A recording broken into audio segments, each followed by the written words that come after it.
of what we're talking about is flexibility. Your article, Margot, talked a lot about flexible work schedules. And again, it's interesting to know that domestically, a quarter of our population, both foreign service and civil service, are working on a compressed work schedule. A quarter. Now, you know, that's great, but if you're one of the three who wants it and you can't get it, you say, well, you know, that's great, but still, that average is not bad for an organization that's as, shall we say, culturally, you know, Say it. proper as ours.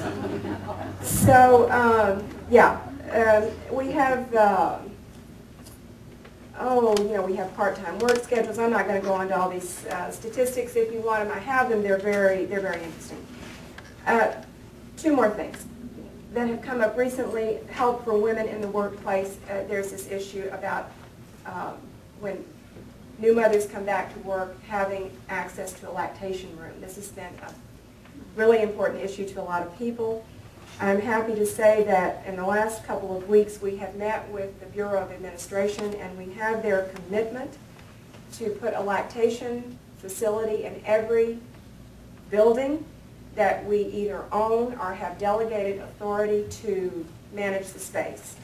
And that Harry Mahar, a good friend of mine, Dr. Mahar, who's head of FDA Bureau, has given us the commitment that he will work to get a space in other buildings for which we don't actually have, you know. So this is a big advance. They're going to use the criteria set out by the University of Southern California, I believe I'm saying that right, to figure out what needs to go or to set them up. So that's really good news.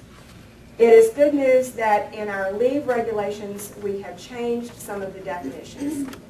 I know regulations are boring, but when you're asking for sick leave as an employee to take care of a family member, those definitions have been expanded now.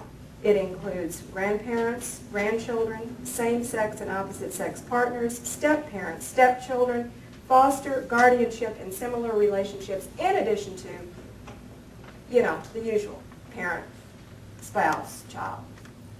So that is a really good thing, and that's something that, you know, legislation has helped us with this year. So we hope nobody gets sick, but, you know, it expands the care. And then last thing I wanted to say very briefly, in December of 2010, the Congress passed the Telework Enhancement Act, and it is making changes already. We've had a telework program and we've had a telework policy in the department, but there's nothing like a good policy to sort of nudge things along. We are now up to 2,769 teleworkers, not to put too fine a point on it.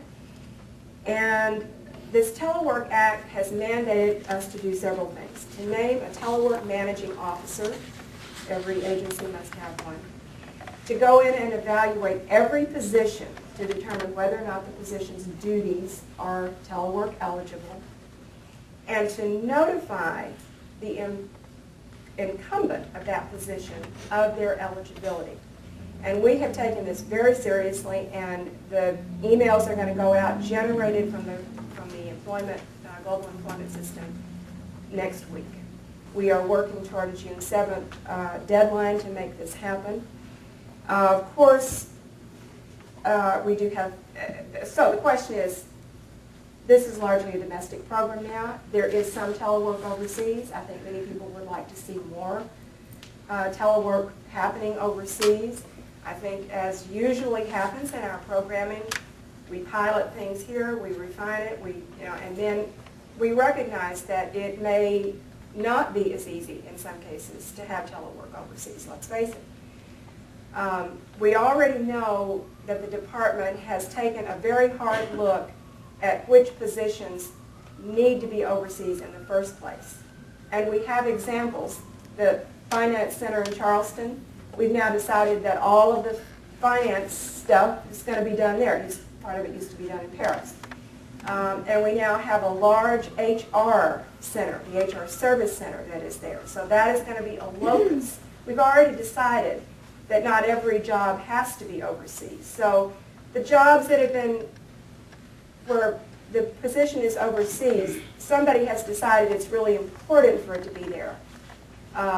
So how quickly telework will take on in that overseas environment still, I think, is a question that needs to be certainly be discussed. There's a telework policy in London, wherever there, but we've left it up to the Post to decide that. So I think I'm going to leave it there and see where do we go from here.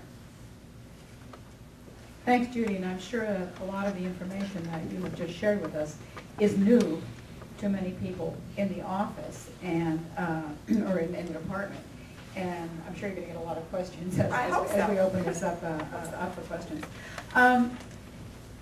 Balance and what's important to you, the interplay with the Foreign Service workaholic work culture, the Foreign Service career, as Cyrus Vance said back in 1978, when he signed the deal to put the Family Liaison Office into the Department of State, is that Foreign Service is not just a career, it's a lifestyle.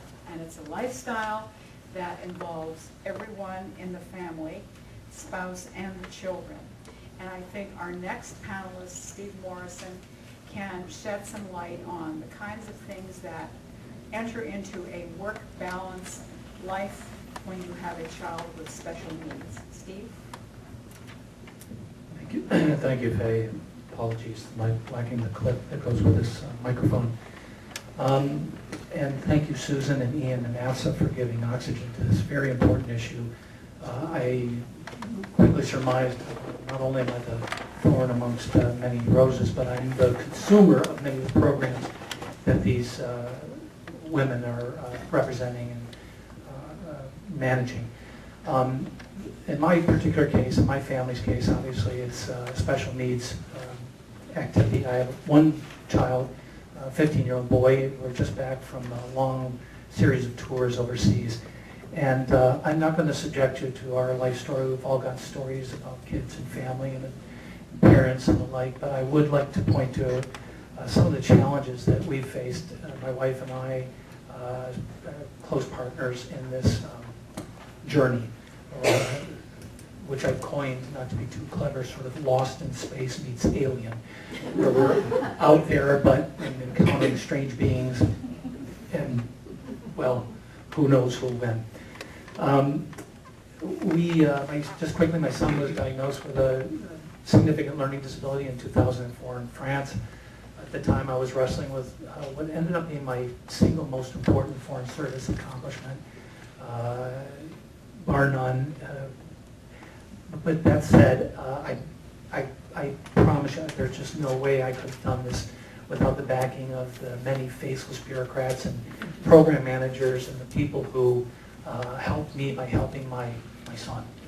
Of course, when we were met with this diagnosis, like a lot of families, well, in my wife's case, it was, let me start with my reaction, which was, well, okay, the devil we know beats the devil we don't know, but, and of course I was elated to know the news. Now